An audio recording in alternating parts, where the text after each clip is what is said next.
Hello guys, നമുക്ക് ഇന്നൊരു evening outing vlog കണ്ടാലോ? ഈ ഈവനിങ് ഔട്ടിംഗ് വ്ളോഗ് എന്ന് പറയത്തക്ക രീതിയിലൊന്നുമില്ല. വീടിൻ്റെ ഒരു 10 കിലോമീറ്റർ അപ്പുറമുള്ള ഒരു പള്ളിയിലേക്ക് പോകുന്നതാണ്. പക്ഷേ എന്നാലും നമ്മൾ വീട്ടിൽ നിന്ന് പുറത്ത് പോകുന്നത് വൈകുന്നേരമാണെങ്കിൽ നമുക്കത് ഈവനിങ് വ്ളോഗ് എന്ന് തന്നെ പറയാം അതിനെ. അപ്പോൾ ഇതിപ്പോൾ സംഭവം ഞങ്ങൾ പോകുന്നത് വെട്ടുകാട് പള്ളിയിലേക്കാണ്. ഞാൻ ഇതിൻ്റെ ഒരു ഷോർട്സ് ഇതിന് മുന്നേ ഇട്ടിട്ടുണ്ടായിരുന്നു. അപ്പോൾ വെട്ടുകാട് പള്ളിയിലേക്കാണ് ഞങ്ങൾ പോകുന്നത്. ഒരു ഞായറാഴ്ച വൈകുന്നേരമാണ് കേട്ടോ ഞങ്ങളുടെ ഈ യാത്ര. അപ്പോൾ ഞങ്ങൾ അവിടെ എത്തിയപ്പോൾ ഒരു 6 മണിയൊക്കെ ആയിട്ടുണ്ടായിരുന്നു. ഒരു വല്ലാത്ത ഒരു ഇഫക്റ്റ് ഇല്ല ആ പള്ളി കാണുമ്പോൾ തന്നെ. അവിടെ നേരിട്ട് നിന്ന് കാണണം കേട്ടോ. ആ ഒരു ക്ലൈമറ്റിൽ ആ പള്ളി അങ്ങനെ ഒരു ഈവനിങ് വൈബിൽ നിൽക്കുന്നത് ഭയങ്കര ഒരു പ്രത്യേകതയോട് കൂടി നിൽപ്പുണ്ടായിരുന്നു. അപ്പോൾ ഞങ്ങൾ ചെന്നപ്പോൾ പ്രാർത്ഥനാ സമയം കൂടെ ആയിരുന്നേ. അതുകൊണ്ട് തന്നെ നല്ല നല്ല തിരക്കുണ്ടായിരുന്നു. ഞങ്ങൾ വണ്ടിയൊക്കെ കൊണ്ടുവന്ന് 2 വീലർ പാർക്ക് ചെയ്യുന്ന അവിടെ കൊണ്ടുവന്ന് വെച്ചിട്ട് ഞാൻ ഹെൽമറ്റ് ഏട്ടനെ ഏൽപ്പിച്ചിട്ട് ഇങ്ങനെ പതുക്കെ നടന്നു പോകുന്നു. ഫ്രണ്ടിൽ ഇങ്ങനെ ഈ മുതലാളിമാർ നടക്കും പോലെ ഞാൻ നടക്കുകയാണ്. അത് കഴിഞ്ഞ് എന്താ അവിടുത്തെ ആ ഒരു നമ്മൾ ആദ്യം ചെല്ലുമ്പോൾ പ്രാർത്ഥിക്കുന്നൊരു രൂപമുണ്ട് അവിടെ വെട്ടുകാട് പള്ളിയിലൊരു കുരിശേന്തി ഒരു കർത്താവ്. അപ്പോൾ അവിടെ ചെന്ന് പ്രാർത്ഥിക്കുമ്പോൾ എന്താണെന്ന് അറിഞ്ഞൂടാ, ഒരു വല്ലാത്തൊരു നമുക്കൊരു ശക്തി കിട്ടുന്നത് പോലെ, ആരോ കൂടെ ഉണ്ടെന്നുള്ളൊരു ഫീലൊക്കെ കിട്ടുന്ന ഒരു എഫക്റ്റ് ഉണ്ട്. അപ്പോൾ അവിടെ ഞാൻ കണ്ടതിൽ കൂടുതലും അവിടെ വന്നത് ഹിന്ദുസ് ആണെന്ന് തോന്നുന്നു. കാരണം അവിടെ അങ്ങനെ ഇന്ന ആളുകളൊന്നുമില്ല കേട്ടോ. എല്ലാവരും വരും പോവും പ്രാർത്ഥിക്കുകയൊക്കെ ചെയ്യുന്നൊരു സ്ഥലമാണ് ആ പള്ളി. കാരണം എല്ലാവർക്കും അതും ആ പള്ളി എന്ന് പറഞ്ഞൊരു പ്രത്യേക ഒരു എനർജിയാണ്. അതുകൊണ്ട് തന്നെ എല്ലാവരും വരെയും പോവുകയൊക്കെ ചെയ്യുന്നതാണ് ആ പള്ളിയിൽ. അപ്പം ഞാൻ ഇടയ്ക്കിടയ്ക്ക് പോകാറുണ്ട് കേട്ടോ. ഇപ്പം ഞാൻ കുറച്ച് നാളായി പോയിട്ട്, അല്ല മുന്നേ ആണെങ്കിൽ ഇടയ്ക്കിടയ്ക്ക് പോകാറുണ്ടായിരുന്നു. അപ്പം ഞാൻ ആദ്യം അവിടെ ചെന്ന് ആ രൂപത്തിലൊക്കെ പോയി തൊഴുതതിന് ശേഷം പിന്നെ അവിടെ നിന്ന് തിരിച്ചിറങ്ങി അടുത്ത് അവിടെ മെഴുകുതിരി നമ്മൾ കത്തിക്കും. നമ്മുടെ നേർച്ചയിട്ട് കത്തിക്കുന്നവരുണ്ട്, അല്ലാണ്ട് കത്തിക്കുന്നവരുണ്ട്. ഞാനെപ്പോൾ അവിടെ പോയാലും മെഴുകുതിരി കത്തിക്കും കേട്ടോ. എനിക്കത് നിർബന്ധമുള്ള കാര്യമാണ് അവിടെ മെഴുകുതിരി കത്തിക്കണമെന്നുള്ളത്. ചിലപ്പോൾ ഞാൻ എന്തെങ്കിലും നേർച്ച ഇട്ടിട്ടായിരിക്കും, ചിലപ്പോൾ അങ്ങനെ നേർച്ചയൊന്നും ഇടത്തില്ല. അത് അവിടെയാണ് മെഴുകുതിരി കത്തിക്കുന്നത്. നേർച്ചയൊന്നും ഉണ്ടാവത്തില്ല, അല്ലാണ്ട് വെറുതെ കത്തിക്കും. അപ്പോൾ അത് അപ്പുറത്തുള്ള കടയിൽ പോയി ഞങ്ങൾ മെഴുകുതിരിയൊക്കെ മേടിച്ചിട്ട് അവിടെ കത്തിക്കാനായിട്ട് പോവുകയാണ്. അപ്പോൾ ഭയങ്കര കാറ്റുണ്ട്. അതുകൊണ്ട് ഇനി അവിടെ ഇങ്ങനെ മെഴുകുതിരികൾ ഒരുപാട് പേര് ഇങ്ങനെ കത്തിച്ചുകൊണ്ടിരിക്കണം. അപ്പോൾ അതുകൊണ്ട് ഇങ്ങനെ ആളി കത്തിക്കൊണ്ടിരിക്കുകയാണ് മെഴുകുതിരി. നല്ല ചൂടെടുക്കുന്നുണ്ട് മുഖത്തേക്ക്. പിന്നെ അവിടെ നിന്ന് മെഴുകുതിരി കത്തിച്ചു. ഇത് അവിടുത്തെ ഒരു ചാപ്പലായിരുന്നേ. ഞങ്ങൾ അവിടെ എക്സ്പോ നടപ്പുണ്ടായിരുന്നു. അപ്പം ഞങ്ങൾ ഇതുവരെ ആ എക്സ്പോയിൽ കയറിയിട്ടില്ല. അപ്പോൾ ഇപ്പോൾ പോയപ്പോൾ ഞാനിങ്ങനെ ഏട്ടനോട് ചോദിച്ചു, നമുക്ക് എക്സ്പോ ഒന്ന് കയറി കാണാം, എങ്ങനെയുണ്ടെന്ന് നോക്കണമല്ലോ എന്ന് വെച്ചിട്ട് ഞങ്ങൾ പോയി. പക്ഷെ കാണേണ്ട ഒരു ഇതായിരുന്നു കേട്ടോ. കാരണം ഒരുപാട് രൂപങ്ങൾ, ഇതിപ്പം കർത്താവിൻ്റെ ആ ഒരുപാട് രൂപങ്ങൾ എനിക്കിത് പറഞ്ഞു തരാനായിട്ട് അറിയത്തില്ല. അതിൻ്റെ ഒന്നും ഡീപ്പായിട്ടുള്ള നോളജ് എനിക്കില്ല സത്യത്തിൽ. കാരണം നമ്മൾ ഫെമിലിയർ ആയിട്ടുള്ള ഒരു ഹിസ്റ്ററി അല്ലല്ലോ ഇത്. അപ്പോൾ അതുകൊണ്ട് തന്നെ പക്ഷെ അവിടെ കണ്ട ആ കാഴ്ചകൾ എനിക്ക് നിങ്ങളെയും കൂടെ കാണിച്ചു തോന്നി. ഇത് അവിടുത്തെ ഒരു പ്രെയർ ഹാളാണേ. ആ ഒരു ഇൻറ്റീരിയറിലിരുന്ന അറിയാതെ പ്രാർത്ഥിച്ചു പോകും സത്യം. അങ്ങനത്തെ ഒരു ഇൻറ്റീരിയർ സെറ്റിംഗ് ആയിരുന്നു ആ ഹാളിൽ. എനിക്കറിയത്തില്ല എന്താണ് അവിടുത്തെ ഒരു പോസിറ്റിവിറ്റി എന്നുള്ളത്. പക്ഷേ അവിടെ ഇരിക്കുമ്പോൾ നമ്മൾ അറിയാതെ തന്നെ പ്രാർത്ഥിച്ചു പോകും. എത്ര പ്രാർത്ഥിക്കണമെന്ന് വെച്ചാൽ അവിടെ ഇരിക്കുമ്പോൾ അറിയാതെ പ്രാർത്ഥിച്ചു. ഇത് വെട്ടുകാട് പള്ളിയുടെ തന്നെ ഒരു മിനിയേച്ചർ രൂപം അവരോട് ഉണ്ടാക്കി വെച്ചിരിക്കുന്നതാണ്. ഇതുപോലത്തെ ഒരുപാട് തന്നെ ചിലതൊക്കെ എനിക്ക് മനസ്സിലായി എന്താണെന്നുള്ളത്, ചിലതെനിക്ക് മനസ്സിലായില്ല. ഞാൻ വീട്ടിൽ വന്നിട്ട് ആ ഫോട്ടോ ഗൂഗിളൊക്കെ ചെയ്ത് നോക്കിയാണ് എന്താണെന്നൊക്കെ മനസ്സിലാക്കിയത്. കാരണം പലതിൻ്റെയും ഡീപ്പായിട്ടുള്ള നോളജ് നമുക്കില്ല, അപ്പോൾ എനിക്കില്ല മെയിൻലി. അപ്പോൾ അതുകൊണ്ട് തന്നെ ഞാൻ പറഞ്ഞ് വെറുതെ നിങ്ങളെയും കൂടെ മിസ്ലീഡ് ചെയ്യുന്നില്ല എന്താണെന്നുള്ളത്. അത് അതിനെക്കാട്ടി ഇത് മര്യാദയ്ക്ക് കാണുന്നതായിരിക്കും നല്ലത്. കാരണം വെറുതെ ഞാൻ പറഞ്ഞത് മിസ്ലീഡ് ചെയ്യുന്നത് എന്തിനാണ്. അപ്പോൾ അതിനെക്കാട്ടി ആ ഫുട്ടേജസ് കാണുമ്പം മോറോവർ കുറേ പേർക്കൊക്കെ അറിയായിരിക്കും എന്താണെന്നുള്ളത്.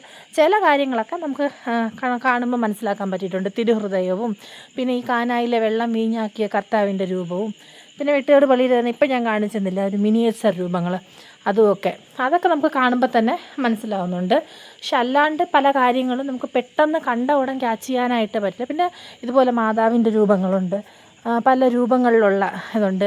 യേശു ക്രിസ്തുവിനെ വെച്ചുകൊണ്ടിരിക്കുന്നത്, അല്ലാതെ നിൽക്കുന്നതൊക്കെ. ഇത് അവിടെ ഞാൻ കണ്ട ഒരു ഭയങ്കര ഇതായിരുന്നേ. 16ഓളം ഭാഷകൾ, മലയാളം, കന്നഡ, തമിഴ്, തെലുഗു, മറാഠി, ഹിന്ദി, അങ്ങനെ 16ഓളം കൊങ്കിണി ഭാഷകളിൽ എഴുതിയ 16ഓളം ഇന്ത്യൻ ഭാഷകളാണ് എഴുതിയ ബൈബിളുകളുടെ ഒരു എക്സ്പോ അവിടെ വെച്ചിട്ടുണ്ടായിരുന്നു. 16ആണെന്നാണ് എൻ്റെ ഓർമ്മ. ഭാഷ എനിക്ക് ക്ലിയർ അല്ല. പക്ഷേ എനിക്കതൊരു കൗതുകകരമായിട്ടുള്ളൊരു കാഴ്ചയായിരുന്നു. കാരണം ഇത്രയും ഭാഷകളിൽ എഴുതിയ ഒരു വേദപുസ്തകം ഇങ്ങനെ അവിടെ പ്രദർശനം വച്ചിരുന്നപ്പോൾ എന്തോ കുറച്ച് നേരം ഞാൻ അവിടെ നിന്ന് നോക്കി. ഒരു ഭംഗിയുണ്ടായിരുന്നു കാണാൻ കേട്ടോ.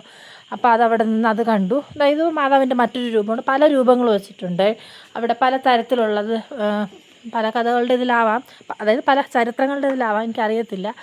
പക്ഷേ അത് കാണേണ്ട ഒരു കാഴ്ച തന്നെയായിരുന്നു കേട്ടോ. ഇതാണ് അവിടേക്ക് ഇറങ്ങുന്ന വഴി എന്ന് പറയുന്നത്. നമ്മൾ എക്സ്പോയിലേക്ക് ഇറങ്ങുന്ന ചാപ്പലിനകത്തുള്ള വഴി. എനിക്ക് ഇറങ്ങുന്നത് കിട്ടിയില്ല, ഇറങ്ങുന്ന വീഡിയോ ഞാൻ എടുത്തിട്ടില്ലായിരുന്നു. അപ്പോൾ ഞാൻ തിരിച്ച് കയറുന്ന വീഡിയോ ആയിരുന്നു.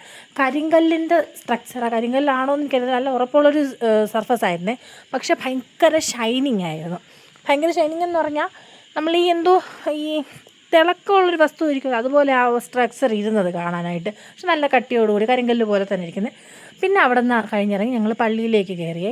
പള്ളിയിൽ എന്താണെന്ന് എനിക്കറിഞ്ഞൂടാ, ഭയങ്കര എന്തോ ഒരു പ്രാർത്ഥന നടക്കുമായിരുന്നു. എന്തിൻ്റെ ആണെന്ന് എനിക്കറിയത്തില്ല.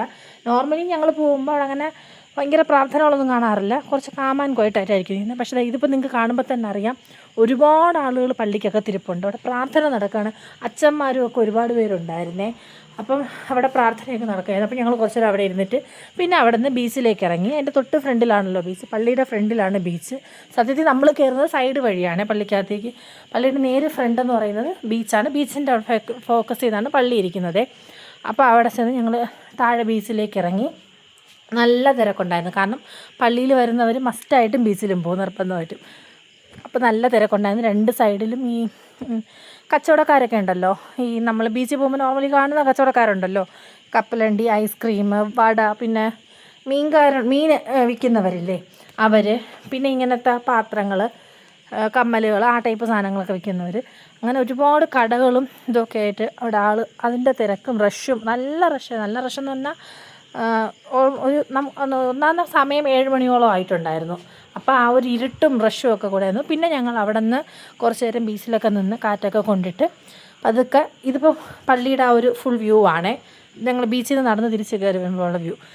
അവിടെ നിന്ന് തിരിച്ച് ഇതിപ്പോൾ ഞങ്ങൾ പോകുന്നത് അവിടെ അനുഗ്രഹ ജലം എന്ന് പറഞ്ഞിട്ട് ഇത് നമുക്ക് വെള്ളം കിട്ടും അവിടെ. ഞാൻ എപ്പോൾ പോയാലും അതിൽ നിന്ന് വെള്ളം എടുത്ത് കുടിക്കാറുണ്ട് കേട്ടോ. എനിക്കെന്തോ ഒരു പോസിറ്റീവ് വൈബാണ് ആ വെള്ളം കുടിക്കുമ്പം. അപ്പം ഞാൻ അത് കുടിക്കാൻ വേണ്ടിയിട്ട് പോവാണ്. ഇതുപോലെ തന്നെ അവിടെ ഒരു എണ്ണ വെച്ചിട്ടുണ്ടാവും. വെട്ടുകാട് പള്ളിയിലുള്ള പ്രത്യേകതയാണ് ഈ അനുഗ്രഹ ജലവും പിന്നെ ഈ എണ്ണ. ആ ഒരു എണ്ണ അതും എടുത്ത് ഞാൻ തലയിൽ തേക്കാറുണ്ട്. പിന്നെ ഒരു ചരടുണ്ടാവും കേട്ടോ വെട്ടുകാട് പള്ളിയിൽ, വെള്ള കളർ ചരടാണേ. വെട്ടുകാട് പള്ളിയിൽ പോയിട്ടുള്ളവർക്കറിയായിരിക്കും ആ ചരട് കെട്ടുന്ന ഇത്. അപ്പം അത് ഞാൻ കെട്ടാറുണ്ട്. അപ്പോൾ അവിടെ നിന്ന് അടുത്ത നേരം ഞങ്ങൾ ശംഖുമുഖത്ത്, വെട്ടുകാട് ശംഖുമുഖം അടുത്തടുത്തായതുകൊണ്ട് ഞങ്ങൾ ശംഖുമുഖത്തേക്ക് എന്തായാലും ബീച്ചിലോട്ട് ഇറങ്ങിയതല്ലേ എന്ന് പറഞ്ഞു ശംഖുമുഖം ബീച്ചിലേക്ക് കൊണ്ട് തിരിച്ചു. ഇത് ശംഖുമുഖം ദേവിയുടെ അമ്പലമാണേ. അപ്പോൾ ഞങ്ങൾ അമ്പലത്തിൽ കയറിയില്ല, കാരണം 7:30 കഴിഞ്ഞിരുന്നു. അപ്പോൾ അമ്പലം അടയ്ക്കാനുള്ള സമയമായിരുന്നു, അതുകൊണ്ട് അമ്പലത്തിൽ കയറിയില്ല. അപ്പോൾ ഞങ്ങളിത് അവിടെ നിന്ന് ശംഖുമുഖത്തെത്തി. അവിടെ അതിനേക്കാളും തിരക്കായിരുന്നു. അതിനേക്കാളും തന്നെ എൻ്റെ പൊന്നി, ആരോ പറയും പോലെ നമുക്ക് അങ്ങോട്ട് അടുക്കാൻ പറ്റാത്ത തിരക്ക് ഉണ്ടാവുമല്ലോ.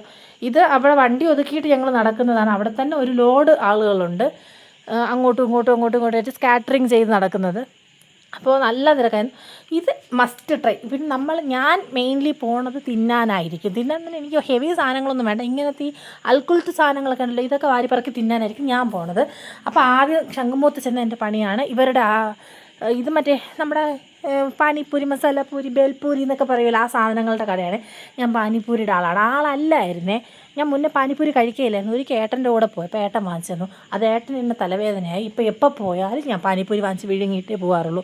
അങ്ങനെ പാനിപ്പൂരിയൊക്കെ കഴിച്ചിട്ട് ഞാനീ നടക്കുന്നത് വേറൊന്നുമല്ല, അടുത്തെന്ത് കഴിക്കാൻ കിട്ടുമെന്ന് അന്വേഷിച്ചാണ് നടക്കുന്നത്. ചെന്നാൽ ചുമ്മാ തീറ്റി മാത്രമാണ് എൻ്റെ മെയിൻ പരിപാടി. ഏട്ടൻ പറയും, നീ കടൽ കാണാനാണോ സാധനം വാങ്ങിച്ച് വിഴുങ്ങാനാണോ വരുന്നതെന്നുള്ളത്. പക്ഷേ എന്നെ അതൊന്നും ബാധിക്കാറില്ല. ഞാൻ ഇതിനെക്കാട്ടി ഭംഗിയായിട്ട് വാങ്ങിച്ച് കഴിക്കാറുണ്ട്. ഇപ്പോൾ അതിനിടയ്ക്ക് അവിടെ കമ്മലുകൾ, നമ്മളെ ഹിന്ദിക്കാർ ചേട്ടന്മാരൊക്കെ വെച്ചുകൊണ്ടിരിക്കൂലേ, ആ കമ്മലുകളാണ് ഞാൻ എപ്പോൾ പോയാലും വാങ്ങിക്കും. 1-2 വാങ്ങിക്കാറുണ്ട്. അപ്പോൾ അവിടെ പോയി അതും വാങ്ങിച്ചു. അത് കഴിഞ്ഞപ്പോൾ നമ്മുടെ മാങ്ങ അരിഞ്ഞ് മസാലയൊക്കെ ഇട്ട് തരുമല്ലോ, ബീച്ചിലൊക്കെ എപ്പോഴും വെക്കാറുള്ള സാധനമാണിത്. അത് കണ്ടു, അവിടെ നിന്ന് അതും വാങ്ങിച്ചു പാക്കി തിന്നുകൊണ്ട് വരികയാണ്. അത് കഴിഞ്ഞ് വന്നപ്പോഴത്തേക്കും അവിടെ തന്നെ ഉള്ളൊരു തട്ടുകടയാണ് ഇത്. അവിടെ നമ്മുടെ ഫിഷ് അപ്പം തന്നെ എടുത്ത് ലൈവായിട്ട് ഫ്രൈ ചെയ്ത് നമുക്ക് തരുന്നതാണ്. നമ്മളവിടെ കയറി പിന്നെ ഒരു അയല ഫ്രൈ ആണെന്നാണ് എൻ്റെ ഓർമ്മ. തീറ്റയുടെ ഇടയ്ക്ക് ഞാൻ ആ സ്പീഡിലൊന്നും ശ്രദ്ധിക്കാൻ പോയില്ല. അതൊക്കെ വാങ്ങിച്ചു. കഴിക്കണതിന് മുമ്പേ ഒരു സെൽഫി മുഖ്യം ബിഗിലേ എന്നും പറഞ്ഞ് സെൽഫി എടുക്കാനൊക്കെ ആയിരുന്നു. അത് കഴിച്ച് അങ്ങോട്ട് ഇറങ്ങുന്നതിന് മുന്നേ തന്നെ എനിക്ക് ഐസ്ക്രീം വേണമെന്നുള്ള ബഹളമായി. ഈ വാങ്ങിക്കുന്നത് എനിക്കല്ല കേട്ടോ, ഇത് ഏട്ടനുള്ള ഐസ്ക്രീമിൻ്റെ ഫ്ലേവറാണ്. ഞാൻ ബ്ലാക്ക് കറൻ്റാണേ പറഞ്ഞത്. അപ്പോൾ എനിക്കുള്ളത് ആ ചേട്ടൻ എടുക്കുന്നതേ ഉള്ളൂ അടുത്ത കോണ്. അങ്ങനെ ഐസ്ക്രീം വാങ്ങിച്ച് അതും തിന്നുകൊണ്ട് അടുത്ത് നടക്കുകയാണ്. അത് ചുമ്മാ തിന്നാൻ വേണ്ടിയിട്ടാണ് ഞാൻ പോകുന്നത് എന്നുള്ള രീതിക്കാണ് ഞാൻ നടക്കുന്നത്. അങ്ങനെ ഐസ്ക്രീമും ഒക്കെ തിന്നിട്ട് അവിടെ നിന്ന് അടുത്ത് നമ്മൾ വീട്ടിലേക്ക് തിരിക്കുകയാണ്. ഇപ്പോൾ സമയം ഒരു 8:30-9 ആയെന്നാണ് എൻ്റെ വിശ്വാസം. വീട്ടിലേക്ക് തിരിക്കുകയാണ്. വീട്ടിൽ നമ്മൾ വിളി തുടങ്ങി, ഇത് എവിടെയാണ് പോയത്, പള്ളിയിൽ പോകണമെന്ന് പറഞ്ഞിട്ട് കാണാനില്ലല്ലോ എന്ന്. പിന്നെ വരണ വഴിക്ക് ഇത് കാസിം സാഹിബിൻ്റെ മറ്റേ മിൽക്ക് ഷേക്ക് ഉണ്ടല്ലോ, ആ കടയാണ്. ഷേക്കല്ല, സർബത്ത്, പാൽ സർബത്തിൻ്റെ കടയാണ്. എവിടെ പോയിട്ട് വന്നാലും ഇവിടെ നിന്ന് ഒരു സർബത്ത് വാങ്ങിച്ച് കുടിച്ചില്ലെങ്കിൽ എനിക്കൊരു സമാധാനം ഉണ്ടല്ലോ. ഇനി എന്ത് തിന്നിട്ട് വന്നാലും എനിക്ക് ഇവിടെ നിന്നൊരു സർബത്ത് വാങ്ങിച്ച് കുടിക്കണം. അങ്ങനെ അവിടെ വണ്ടി ചവിട്ടി അവിടെ നിന്ന് സർബത്ത് വാങ്ങിച്ച് കുടിച്ച് ഞങ്ങളുടെ ഈവനിങ് ഔട്ടിങ് സ്റ്റോപ്പ് ചെയ്തിരിക്കുന്നു. അപ്പോൾ tata bye bye, see U.